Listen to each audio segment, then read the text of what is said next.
दो अनाथ बहनों की जादुई मटकी।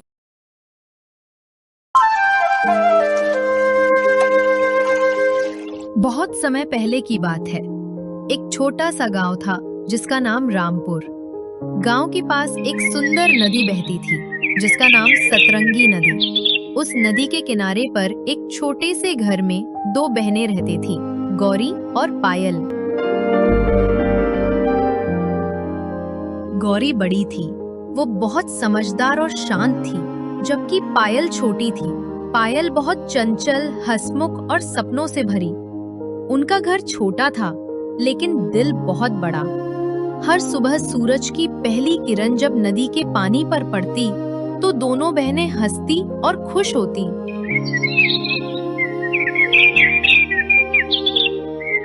गौरी और पायल दिन भर लकड़ियां बटोरती और गांव में जाकर बेचती, घर का पानी भरती, घर के सारे काम करती। इतनी मेहनत के बाद भी दिन में सिर्फ एक वक्त का खाना नसीब होता। गौरी और पायल अनाथ थे। उनके माता पिता का देहांत बहुत पहले हो गया था और दोनों एक दूसरे का सहारा बनकर जी रही थीं। गौरी अक्सर कहती, पायल, गरीब होना कोई शर्म की बात नहीं है। हम गरीब हैं, लेकिन ईमानदार और मेहनती हैं। यही हमारी सबसे बड़ी दौलत है। पायल हंसती और कहती हैं, दीदी, तुम बहुत बड़ी बड़ी बात बोल देती हो, पर चलो अब तुम खाना खा लो, वरना तुम मुझे खाना खिला दोगी और खुद फिर से भूखी रह जाओगी। एक दिन सुबह सुबह नदी में बाढ़ आने लगी। पानी तेजी से बढ़ रहा था। गौरी और पायल अपना सामान बचा रही थीं कि तभी उसी वक्त एक चमकती हुई सुनहरी मटकी लहरों के साथ बहती हुए आने लगी। पायल ने उसे पकड़ लिया और बोली, दीदी देखो, कितनी सुंदर मटकी है। गौरी ने कहा, मत छू इसे, कहीं किसी का सामान हो। लेकिन जैसे ही उसने मटकी उठाई, अंदर से आवाज आई, जिसने इस मटकी को सच्चे दिल से उठाया, उसका जीवन बदल जाएगा। दोनों बहनें डर गईं, मगर मटकी को अपने घर ले आईं और उस पर ढक्कन लगाकर रख दिया। रात भर सोचती रहीं, क्या सच में ये जादुई है? सुबह जब गौरी ने मटकी का ढक्कन खोला, तो मटकी से गरम गरम रोटियां और दाल निकल आईं। पायल खुशी से उछल पड़ी, दीदी, हमें अब भूखा नहीं रहना पड़ेगा। उस दिन से मटकी हर सुबह उनके लिए खाना देती, लेकिन शर्त थी, वो खाना सिर्फ उतना ही बना देती जितनी उनकी जरूरत हो। अगर कोई ज्यादा लेने की कोशिश करता तो मटकी खाली हो जाती। मटकी सिर्फ सच्चे दिल के इंसान को ही पहचानती थी। पास ही गांव में एक औरत रहती थी जिसका नाम था चंपा काकी। गांव की सबसे लालची और जली कटी औरत, जो हमेशा दूसरों से जलती थी।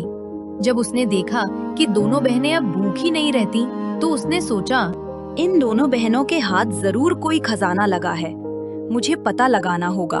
एक रात वो चुपके से उनके घर में घुसी और उसने देखा मटकी से खाना निकल रहा है। और जैसे ही दोनों बहनें खाना खाकर सो गईं, तुरंत चंपा काकी ने मटकी चुरा ली। सुबह चंपा काकी ने अपने घर में मटकी खोली और बोली, मुझे सोना चांदी दो।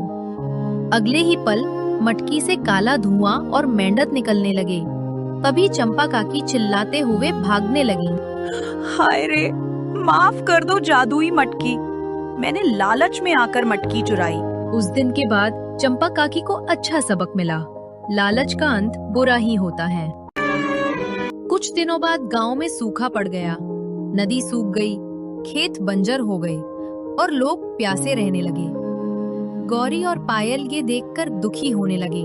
गौरी और पायल ने मटकी के आगे हाथ जोड़े और बोली, माँ, अगर तुझ में सच में जादू है तो हमारे गांव को बचा ले।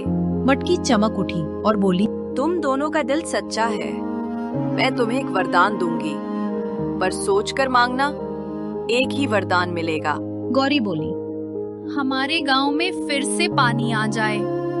पायल बोली, सबको भरपेट खाना मिले। मटकी मुस्कुराई और बोली, तुम दोनों ने अपने लिए कुछ नहीं मांगा, इसलिए तुम्हें सब कुछ मिलेगा। तुम दोनों की सारी इच्छा पूरी होगी, तथास्तु।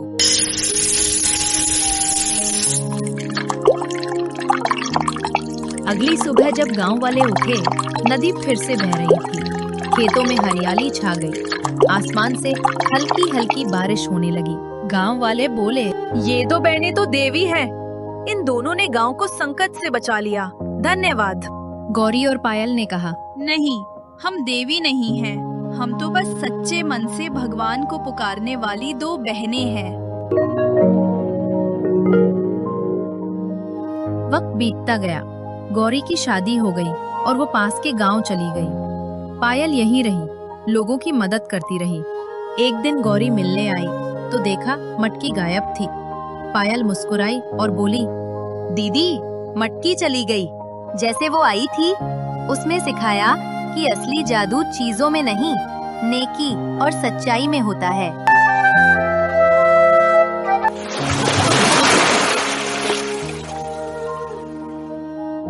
दोनों बहनें नदी किनारे बैठीं और हवा में वही पुरानी आवाज गूंजी, जो बांटता है वही अमीर होता है। नदी अब शांत थी। रात को जब चांद पूरा हुआ तो लोग कहते हैं, नदी किनारे आज भी दो औरतों की हंसी सुनाई देती है, जो भूखों को खाना और प्यासों को पानी बांटती हैं। सीख, सच्ची अमीरी पैसे से नहीं, दिल से होती है। जो बांटता है वही भगवान के सबसे करीब होता है।